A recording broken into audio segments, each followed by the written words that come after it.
2-second silence to remember those who lost their lives in the Grenfell tragedy. And I've just turned my phone off, and please could everyone else make sure that their computers and their phones don't be Christmas. Thank you.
Thank you.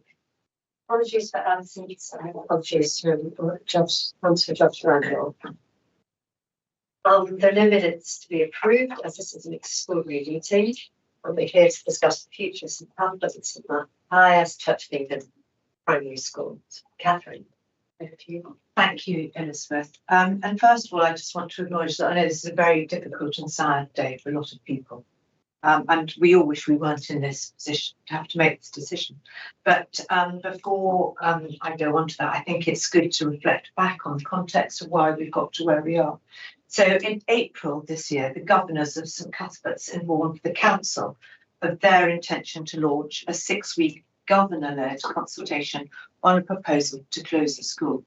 And following this, in line with statutory requirements, the council then issued a statutory notice and completed a 4-day representation period, which concluded on the 14th of July. So this has taken place, and the reason it has taken place is the very challenging circumstances that St Cuthbert's has found itself in. St Cuthbert's has been operating with 60% surplus capacity and faces a deficit of £460,000 by the 31st of October. Unfortunately, this isn't an isolated case, and in context, in Kensington and Chelsea, there is currently an 18% surplus in places, and this is against a DFE suggested surplus of 5 to 10%. And all across London, schools are experiencing falling roles. At the same time as this, the council is facing its own financial pressures due to the fair funding formula. And so the combination of these things have really left us with some very difficult choices to make. I want to recognise, and I know all of us in this room recognise, how very unsettling and upsetting this process has been for parents, for carers, for the staff, for the students, and also for the diocese. Nobody wants to have to close the school. But throughout, we have sought to engage openly and constructively with our shareholders. We have held parents and carer consultation meetings on the 3rd of April and the 28th of April, and a staff consultation took place on the 24th of April. And there was a further meeting on the 19th of June, which we specifically provided for families of children with education, health and care plans, and for other parents, of which we had our school standards team and our special needs team were there. And I was very pleased to be at these meetings myself to be able to talk to parents directly. In total, after the council consultation went out, we had 11 responses. And you'll find in Appendix 5 of the Zeeshan app our response to the these responses that we had. But I'm sad to say that after carefully considering the consultation feedback and with clear assurance that there is sufficient capacity existing in nearby schools, it is recommended that the council proceed with the closure of St Cuthbert's on the 31st of October. This decision affects 84 pupils who will need new places. The 19 pupils who are already in Risk 6 were already moving on. 56 of the other families have already secured offers, and at the moment there are only 10 pupils that are remaining in the school. There were 6 pupils that had EHCPs in the school. 3 of those 6 pupils were residents in RBKC, and they have had confirmed places. The remaining 3 are residents of other boroughs, and they are in discussions with their home authorities regarding their preferences. And I know also that the community are especially concerned about what is going to continue on the site. And I want to provide reassurance that the site remains to have planning permission consent for educational and community use only. The landlord is St Cuthbert's Church, and they are working closely with the Church of England Diocese to explore meanwhile use. And importantly, the council-run children's centre, which already operates from this site, will continue to run from this site, which we have a lease with. So I want to thank everybody who has taken part in this process. The school is still open at the moment until the 31st of October. As I said, there are 10 children currently there. There are teachers there and teaching assistants there. But as well as teaching the children that are in the school, we're hoping that the teaching assistants are going to follow some of the pupils to their new schools to help them settle in with their new environment. And obviously, we know this is a really, really hard decision to take, but sadly, it is a necessary decision, and one that I believe actually is in the long-term interest of the children, the families, and the wider community. And I just want to reassure everyone that officers and myself are absolutely committed to supporting the children, families, and the teachers that are there, and to help them in the weeks ahead and with the move going forward. Very comprehensive explanation. Party Paul, do you wish to? Yes, I think Come and sit down. what I feel is that the whole process has been chaotic and unthought through and speeded up in such a way that the governors and the school have not had the pastoral care that they should have been offering staff and pupils and families. Actually, before I say anything, I'll ask you, Stephen, could you explain what capacity you're in? Oh yes, I'm Father Paul Baggett. I'm the vicar of St Cuthbert, this St Matthias. You're the vicar, and are you on And board I'm of an ex government? officio governor Right, okay. and landlord of the property with the diocese alone. Thank you. Well, I should have. Sorry, well, I'm interrupting you. So I highlighted, I think, 8 years ago to councillors and council officers that the school was in a decline and really needed some sort of protocol to go ahead about either what was the process, the future of the school, how we were going to manage it. And as landlord, I said to officers and councillors, do you want us to continue to have a school? And I continued to do this at regular points through the last following years. Every single time was reassured that the school had a very valuable place within the education of the borough, and we were determined to keep it open. Then, can't remember the timeline at the moment. Old age is having its effect on me. And then the governors, along with the diocese, with some consultation with the officers, 12 months ago, no more than that, said we really should close the school. It's underfunded. It's putting pressure on the then head, who was doing everything from cleaning toilets to trying to do the finance and the office and so on. And and the governors had a duty of care to somebody who was overstressed and not supported. And we were reassured that the school needed to be stayed open, money was put in, and then the rug was taken from under our feet. And we were not given time to new process or any protocol of how to gently manage the closure of the school. And I think a really rough deal has been done to us as an organisation, to the staff, and to the parents. And I think it does not reflect well on the borough and your processes. And I'm appalled, frankly. And I think there should have been proper protocol of how to close the school, and to do it gently and appropriately and with some compassion. And there's been complete lack of compassion. And I'm just totally appalled.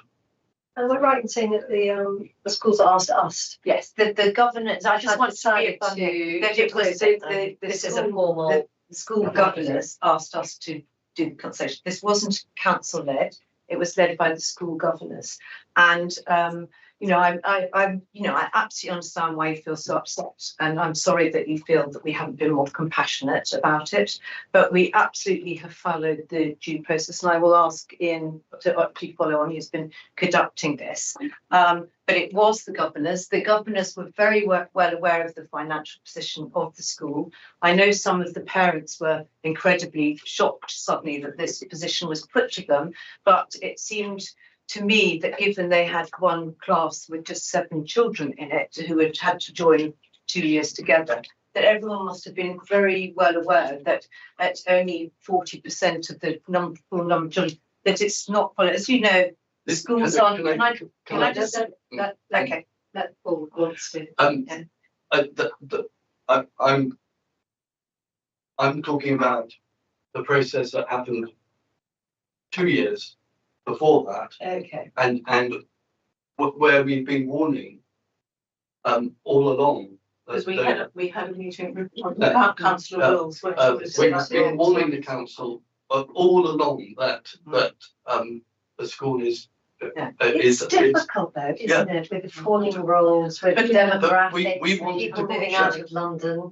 Because you're a good school, yes, and that makes it even sadder that you can't attract the pupils. But we wanted a proper protocol, but doing it gently and not.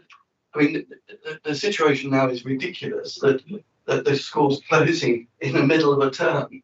You're paying all these staff to sit around for 10 children. Let me take that, because actually I raised that with Catherine, and I understand.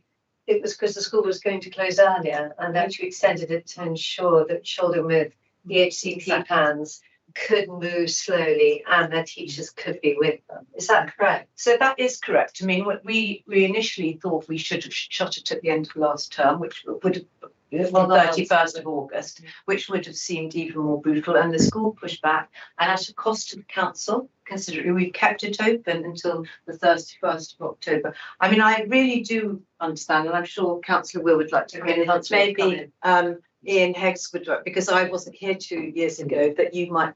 Emma, would you like to come in? Yeah, so reflecting on, and we have met in the past, yes, but not recently. So I was doing Catherine's role until 2019. There have always been ups and downs.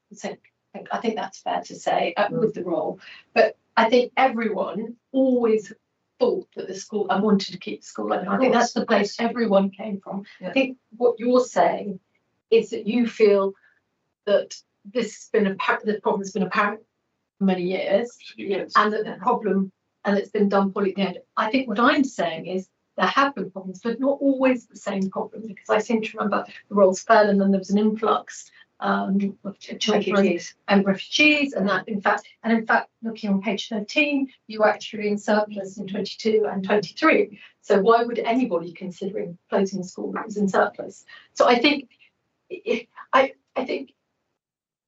my memory is it was a school there with the challenges, but the challenges were met and then things seemed to be all right again. And it seems to me that it's been up and down. And what's happened in the most recent past is, and this is a problem London-wide, and I know other diocese schools have had to close. You know, suddenly things have really, post-COVID, fallen off a cliff, or even a little bit after that.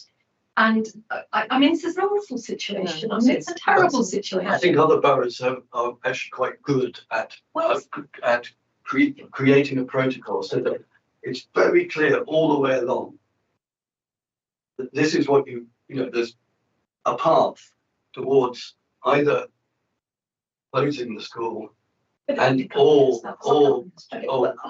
to let Ian go some more knowledgeable about what's happening. So why don't you go? I just want to I say think the question it's been a is pathway for 8 years. the school was able to have all its pupils, and the role was It no was- and school it's can exactly- exist with only 40% of pupils. Could Ian Ian, explain the perhaps process? you could explain the protocol and the Yeah, exactly. process, Yeah. and then we'll come to the decision. I'm happy to do that, and also, you know, it's an incredibly sad situation for us all to be in today. And Paul's absolutely right, that there was a meeting with the governors and the council about 18 months ago now, and the governors have been absolutely on the case. They're aware they need to set a balanced budget each year. At the time, the school had a small surplus, and they said, we've been looking ahead at the long-term future of school, and we don't think we're going to be viable in the future. We think we need to go out to some closure.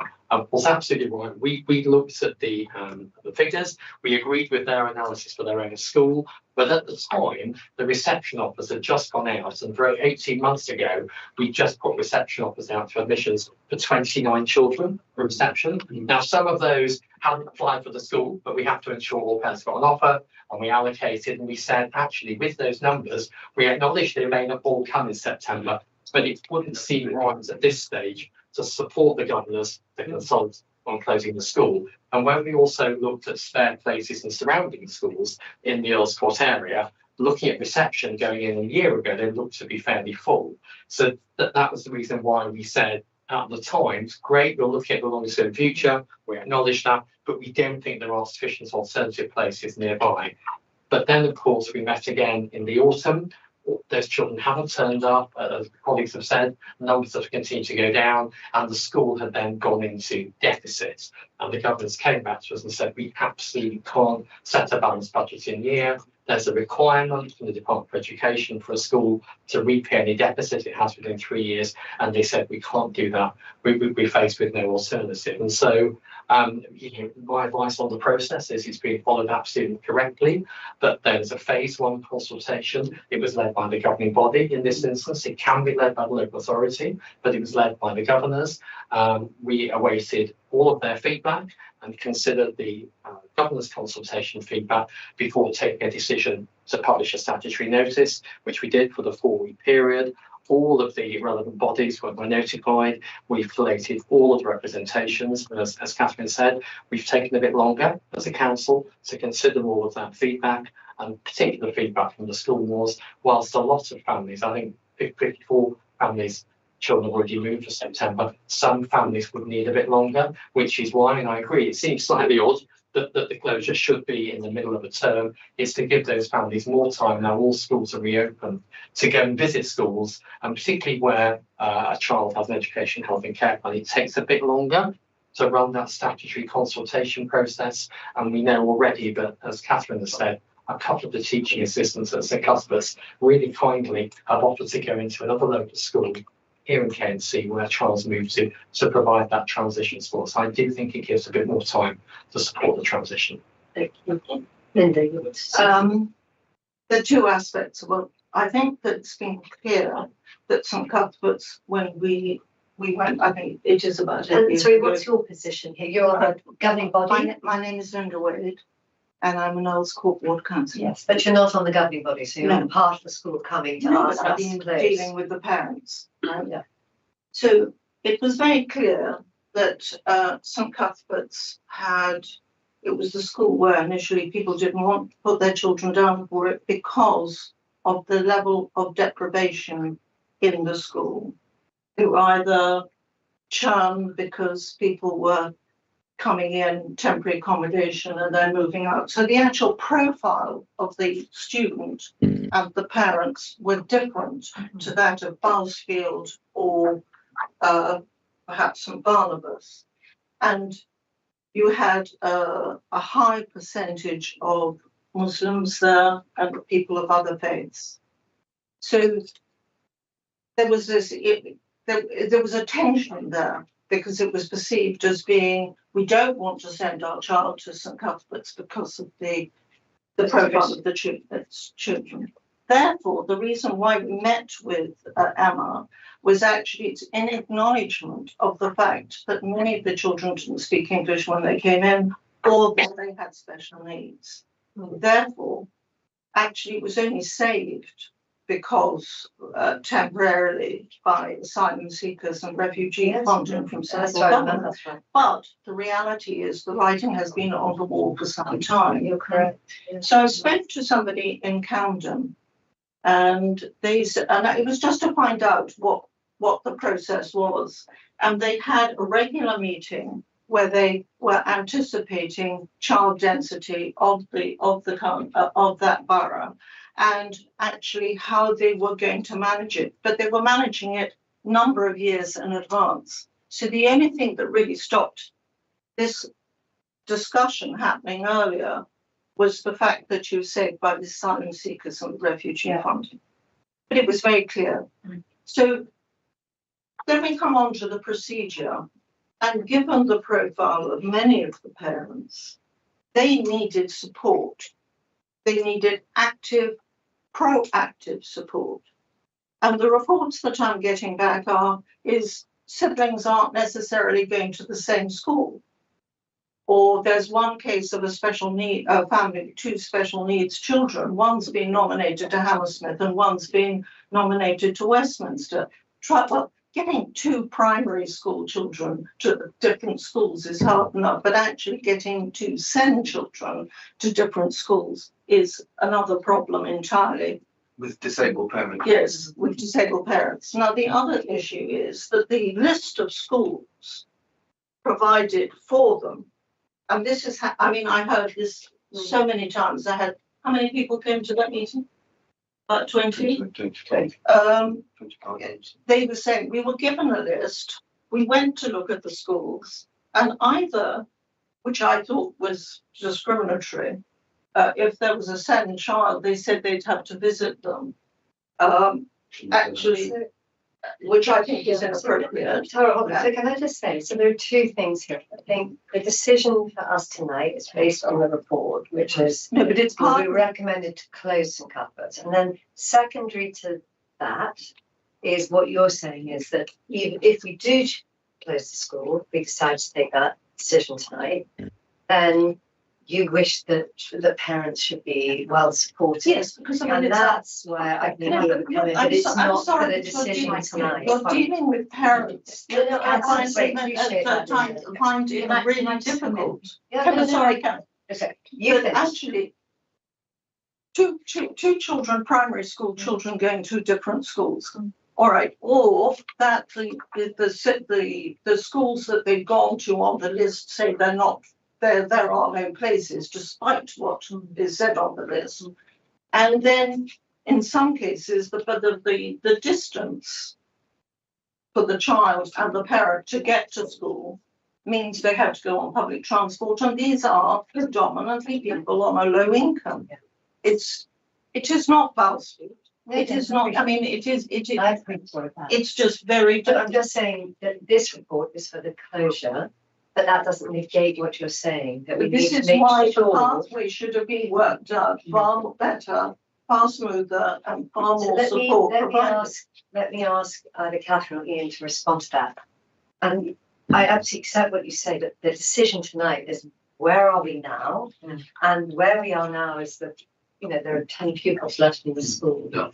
But it comes back to the methodology. So- If I could just come, can I just quickly? Yes, you come in. So and then I Ian, know, and then we'll make a so decision. until we've made this decision tonight, so if everyone agrees to close the school, until that was made, we couldn't suggest that it was going to close. So I think we've always continued to have this conversation that you were saying, why weren't we reaching out to parents? Now, we couldn't reach out to parents and say we're shutting school because the decision is only going to be made tonight. So we made it clear at all the meetings I went to that we're open, our schools team are here, but the parents needed to come to us and say, we need your help and support, because we couldn't predetermine a decision about shutting school. They have been very available. They've been there at school. I've been there with them. Now, I think all the issues are, and I'm sure that must be really, really difficult for the parents. It must be very difficult. And this is something that obviously Ian and I will speak to them. We will look at, I'd like to take this offline with you, because as Elizabeth says, it's not for this meeting, that we will look at those particular children and see. It's very important that we do support those parents and those children, and we are committed to doing that. So I want to make that clear. So on that basis, and on the basis of the report, can I suggest we make the decision that's recommended to us to close the Cuthbert's and then it says with the information closure and transition arrangements, that's what we really need to look into now. Because we can go through the past and say, you know, where we were, but it's really important for those parents now to get as much support as they can. And will you now speak about this? Because I'm just going to ask everyone. Oh, Kath, sorry, Sarah.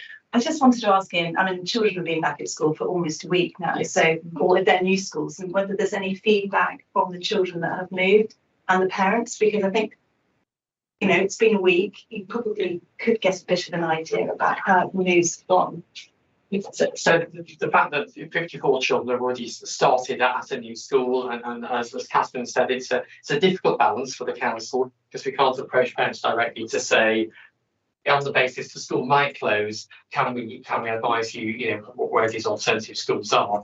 But many parents did take up that opportunity. They did visit schools, and I absolutely hear what you say then, because we had to give, or through admissions, the latest information we had on spare places at St Barnabas and Boundsfield and so on. But of course, those schools are legally obliged, if a parent approaches them, they've got spaces to give up that place. We reached an agreement with heads to nearby schools for summer term to say, in exceptional circumstances, we will hold a place for September if we get approached by a St Cuthbert's parents. And I think that's why the majority have moved. And I think the 10 children who are still at the school, precisely as you say, really want Boundsfield. And a lot of children actually have got places at Boundsfield or at St Barnabas. It was actually other schools. I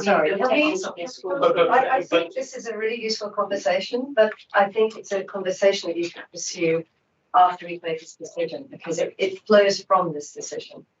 On the basis of the reports and the appendices and everything you've got here, can I ask you for your agreement, leadership team, for the recommendation in paragraph 2? Can I just? Yes. Sorry. Just because I canvassed the views of the Overview and Scrutiny Committee members as this was an urgent key decision, and I said I'd bring there just a couple of comments and questions that I'm bringing from them. And one is the fact that, which has been touched on today, that it'll disproportionately affects on families with special educational needs pupils. And can assurance be given that they and the staff will be supported now and during the period of adjustment? And I think we've had some feedback on that in this meeting to assure me of that. And the paper also confirms that the Children's Centre site will continue. And this is somebody else's question, but borders on one I wanted to ask. Can we have assurance that RBKC is actively engaged with the diocese to establish what other education and community needs could be fulfilled on this site? And I'm old enough to remember when we nearly closed Thomas Jones School many years ago, and then the population trend changed, and we just didn't, and we kept it. And although we don't look as if we're anywhere near that position now, and won't be for a number of years, it's still in a borough where there's so little space, really important that this site, and it stays where it stays there and stays flexible. I know it belongs to the diocese, but let's say Father Paul has in response to that, as a landlord, what do you think? It's a bit more complicated than that, right? Because though on paper it's vicar and church wardens that are the landlord, the whole process with it being controlled by the Diocesan Board for Schools. And I would plead with the council to plead with the Diocesan Board for Schools to say it is a really valuable site, community site, and a community asset. It really must stay as a community asset. And I think if we had locally the support behind from the council to say it really must be retained as a community asset, that would be enormously valuable. Can I just make one more comment? Yes. Can I plead with you as a council to ensure that if any other schools need to close, yeah, in fact, with all your schools, to have a protocol that where all schools look at their future, how they handle closure and all that sort of thing. Yeah. Because We do have that, just to reassure you. well, Yeah, I mean, the governors of St Cuthbert's weren't given that, so we were left rather high and dry over that process from 8 years ago. So I think that's fair. That's a fair. and it must fair. be much clearer. Clear. I would say that I'm really sorry, but I'm going to have to keep going. So No, you go. Let us make this decision. Unless Mary has anything else to add. No, I just want to, I don't understand people, perhaps I could misunderstood, but you keep implying that we should have closed the school 8 years ago. but it was managed. I think what Paul is saying, it would be useful to have a very clear protocol. And Catherine's saying actually we've got one, so maybe something has slipped through in this case that Father Paul hasn't read what I don't know about, I guess I was thinking about Thomas Jones, sometimes you think done enough to save a school, things will change. And sometimes they do, and sometimes I think I'm if we haven't handled this last bit, we should always learn those lessons. But I think the suggestion that somehow we've done things differently 8 years ago, we wouldn't. Well, I hope we wouldn't be here actually. I hope what we did 8 years ago. Well, I think there were two things, weren't there? The school had a diminishing role, and then we had a lot of asylum-seeking children who came in, and then the roles went up, and then the demographics changed after COVID, and it's gone out. And I think everyone tonight is just feeling extremely sad that this is the position. But in order for those children to get the support that's needed, we do need to take this incredibly difficult decision. I'm sorry, Linda, I think you've had your say. Kim. So, just for that, I was going to say, I'm a governor of the Oratory School. Yeah, single form, just like St Cuthbert's. The Oratory School is very oversubscribed, but the budget pressures that we've had year on year have been really acute. We have a very small surplus. And all I would say, as far as the governors here is concerned, to be faced with a deficit, having a deficit of £299,000 in 25, and a forecast of £400,000 with the liability that brings to you as a government. I can understand why this was rather expedited. It must have been extremely worrying and concerning, position that they found themselves in. And I think I think if you have, as you were suggesting, some form of protocol, I think the big protocol as far as governance is concerned is to come and talk to us at a very, very early opportunity, because I think when you look at that, I can understand why the decision was then made by them to do this, because it was absolutely dire, in terms of the position that they found themselves in. But I feel for the governors because, as I say, Oratory School is oversubscribed, but it's tough. Single form entry school in the environment is really tough. And I'm sorry that this is what's happened. And can I just also repeat about the alternative use of the site as well? I mean, it's interesting to read about Earl's Court, which I know is a long way off. Circumstances have changed, and one would very much hope that the asset will come back and be used again as a community in some way, for us. Now, Father Paul wants to go. No, that's why you don't want to go. He's got to. Thank you very much for coming, but you need to go. Is probably what I should have said. So, could we please make this decision just in paragraph 2, so that children can now get support, etc. We all agree. Agree. Thank you. Thank you. Thank you.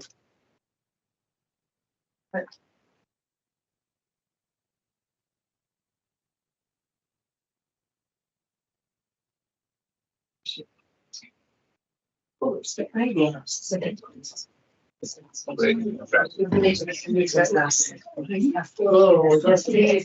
skin on. Sorry. Officially closed. Yes. I know. We're not just here. Stress and press.